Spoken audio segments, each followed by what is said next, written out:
امروز میخوایم با رقص حسمون رو بگیم. غم، شادی، دلتنگی، هرچی که هست رو به حرکت در بیاریم. هر حرکت یه جمله است. تو میتونی با حرکتت جمله خودتو بگی. جمله تو چیه؟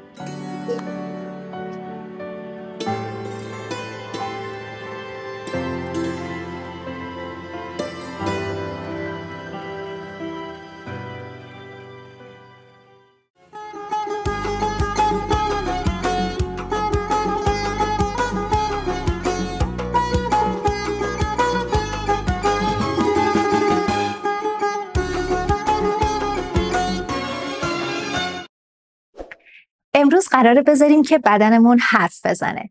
میخوایم الان ستایی با هم دیگه با در نظر گرفتن خطوط، منحنی ها، هر شکل هندسی که تو ذهنمون میاد برقصیم بدون اینکه هیچ حسی توی چهرمون باشه، فقط حرکت باشه.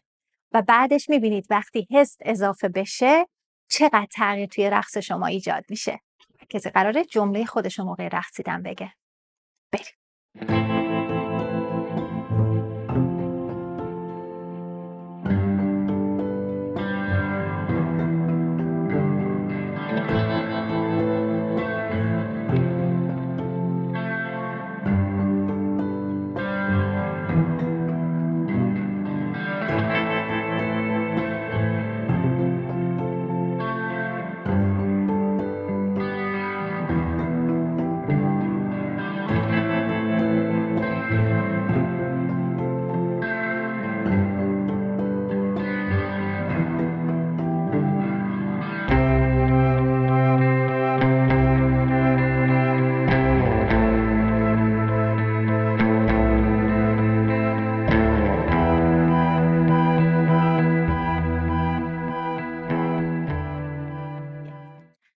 خب الان دیدید یه چیزی توی حرکات ما کم بود و اونم حسش بود.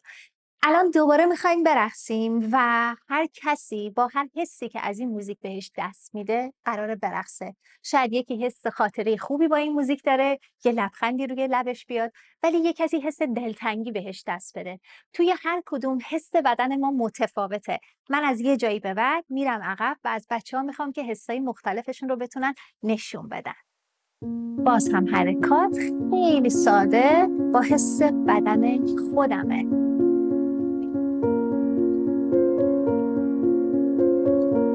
مریم حس خوبی داره. رومینا حس دلتنگیه؟ بله بله.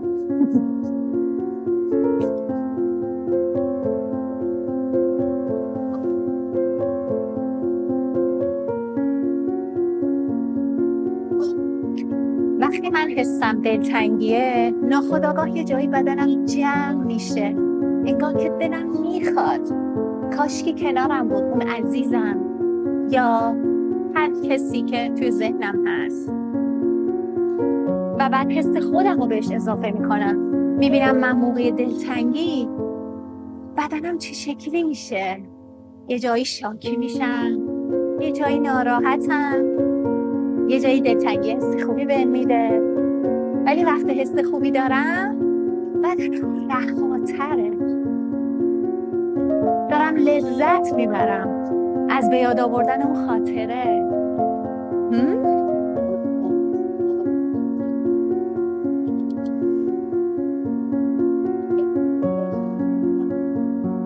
میتونم خاطراتم رو مرور کنم، تو چهرم ازون خاطرات بیاد.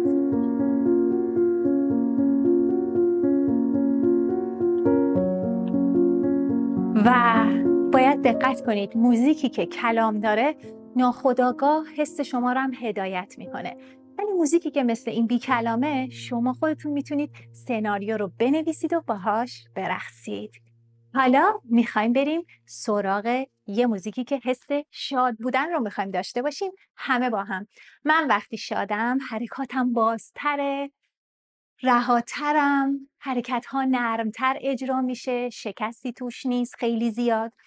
و یه نکته که هست بچه‌ها، این حسا رو خیلی باید تجربه کنید. یعنی انقدر باید خودتون با حس خودتون درگیر باشید، زندگی کنید، خجالت هم نکشید، بذارید بیاد تو رقصتون.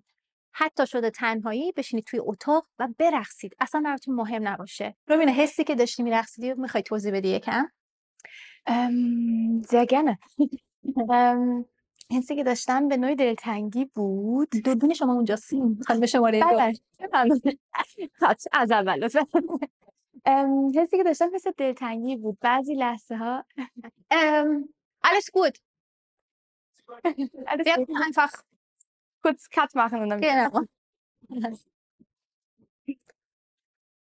حسی که من داشتم به نوعی حس دلتنگی بود. بعضی لحظه ها حس می‌کردم دلم برای یه چیزی یا کسی تنگ شده و میخوام بیاد سمتم، من میخوام برم سمتش و بعضی موقع حس اون دوری رو حس میکردم که یه فاصله بینمون هست یا باعث میشد یه لحظه رها کنم از اون حس برم بیرون که خیلی دلم نشکنه با اون دلتنگی و بعد دوباره به نوعی بازی فاصله و یه نرمشی توش بود. آفرین، خیلی طبیعیه که آفرین خودت دقیقا حس کنی و انجامش بدی. میکروفون رو میدم به خانم شماره 1. حس شادی داشتم من تو رقص و تو حرکاتم هم این حس رو داشتم که انگار که اون انرژی شادی از بدنم داره خارج میشه یا دوباره دارم یه حس خوشایند رو به سمت خودم میکشم. چقدر خوب زدی. خیلی عالی. الان میخوایم هممون بریم یک حس خوشایندی رو نشون بدیم از یه جای دیگه. باز هم رها میرقصیم. بچه‌ها هی دارم میگم رها، هر کسی خودش باشه، خودشو برقصه. تأکیدم اینه موقعی که میرقصید خودتون رو نگیرید، اذیت نکنید خودتون رو، بذارید رقص خودش میاد. اوکی؟ خب آماده اید؟ من الان میخوام طبق صحبتایی که رومینا کرد و بهتر بخواید حسش رو درک بکنید، بخوام که رومینا خودش تنهایی برقصه، شما راحت‌تر بتونید تمرکز بکنید و هر جایی که حس کردید دیگه حسی نیست، میتونید مکس کنید، یه آرامشی به خودتون بدید، بعد دوباره ببینید حستون چی داره میگه و بنا به اون حرکت کنید. آماده اید؟ پس اول میریم رومینا رو میبینیم و بعد میریم مریم رو میبینیم. رومینا با چه حسی میخوای برقصی؟ من میخوام با حس دلتنگی فکرم شروع کنم. خب رومینا با حس دلتنگی شروع میکنه و من بعد چند ثانیه بهش میگم که حسش رو عوض کنه، ببینیم که چه جوری دیده میشه. ببینیم چی میشه.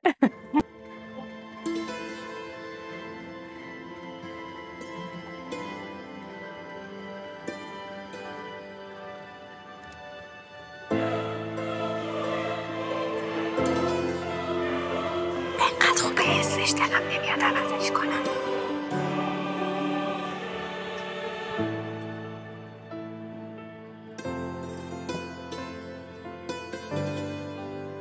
میتونی حالا یه زن خوشحال‌تر باشی؟ به دلتنگیت خاتمه دادی.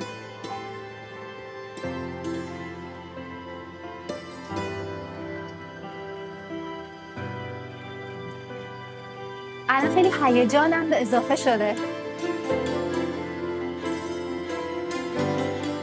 هیجان حرکت رو میتونه بیشتر کنه، پرش اضافه کنه.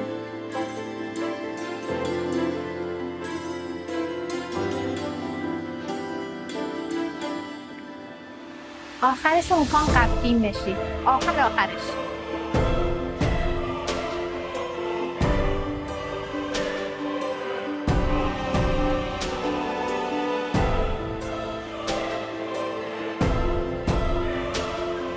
دوباره دلتنگ.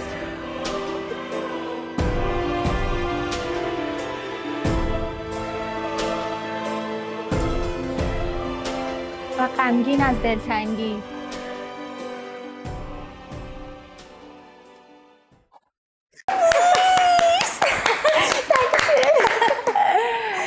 خب بود میخوایی خودت از حسی که انجام دادی بگی کاری که کردی؟ آره خوشم شد بگم. حس جالب بود. موسیقی چون یکیه و هر دو حالت رو به نوعی داره، راحت بود برام یهو برم سمت خوشحالی، مثلا وقتی کسی با آدم بگه الان چه حسی داشته باش، آدم میتونه به نوعی خوش رها کنه تون حس. خیلی جالب بود این فرق بین دلتنگی و خوشحالی و غمگین رو داشته باشه. تجربه خیلی جالب بود. مرسی از هدایتی که شما. مرسی. بریم. مریم آماده ای؟ اوکی. با همین موزیک برو که تو هم بتونی، چون عادت کردی به موزیک، حست راحت تر برقرار کنی. اوکی. موزیک اگر شاد باشه تو ناخودآگاه حس شادی داری موقع رقصیدن، ولی ما میخوایم احساسا رو تجربه کنیم. اوکی. بریم. میتونی با حس نرم و شادی و حس خوبت شروع کنی.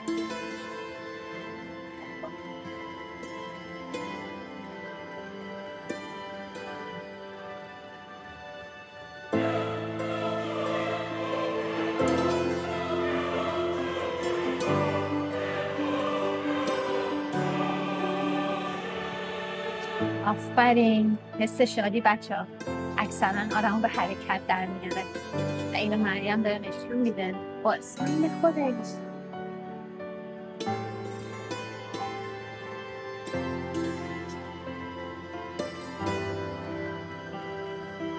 مریم میتونی دلتنگ بشی تو هم؟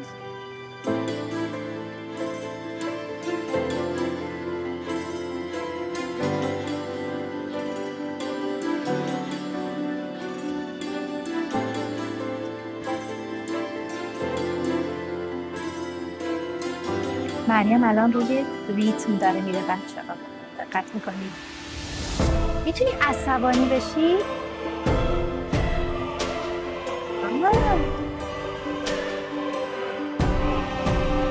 آفرین آفرین. عصبانی میشی ضربه میاد تو حرکاتت.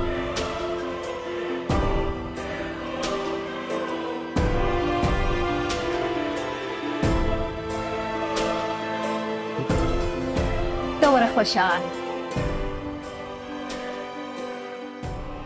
واو باریکلا. آفرین. خیلی بود.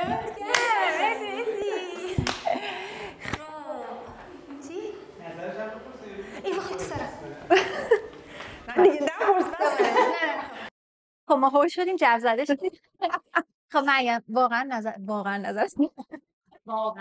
خب مریم حس خودت رو اگه بگی تو هم عالی میشه. دقیقا همونطور که گفتی، مثلا وقتی آدم عصبیه یا یه چیزی داره آزارش میده، حرکت‌ها یکم با ضربه و یکم با زاویه دارترن. وقتی آدم حس خوبی داره یه ذره حرکات نرمترن، یه ذره حالت انحنا بیشتره و یکم کشش بدن بیشتره. احساس کنم تو عصبانی میشی از اون که در میکوبی میری. عشان اینو بهم بدیم. آره، برای دلتنگی هم همونی که رومینا همونطور که نشون داد، یه مقدار آدم انگار تو خودش جمع‌تره، باز حرکات یه مقدار بیشتر به سمت خود آدمن. عالی. دمت گرم. آفرین.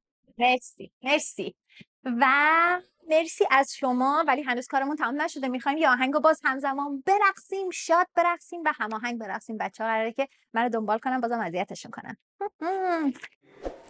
بریم با حرکت هایی که بلدیم کار بکنیم. آماده؟ برو بریم. خب بچه‌ها این موزیک هم حتما توی کانالم قرار میدم. از مرتضی هستش. فیگور موجو میریم اینجا، دقت بکنید. بعد صفر لاتین، اینجا هم خیلی دقت بکنید. قهر و آشتیه داریم میریم توی حرکت. سمت رو عوض میکنم. دقت کنید تو هر حرکت دارم تکرار میذارم. اینجا موزیک ریز شد، منم باید یه حرکت ریزی بیام. خب بعد اشاره به دور با پا رو داریم میریم. بچه ها رو دارم اذیت میکنم. حرکات رو بلدن ولی نمیدونن چند تکرار قراره بریم. ولی شما با دیدن این ویدیو چندین بار میتونید قشنگ هماهنگ برقصیدش. خب ابر و بارون 2 بار تکرار میکنم. رنگین کمون از همون بالا چسبوندمش به بید مجنون. گل شیپوری رو میرم اینجا، سمت رو عوض میکنم و تمام.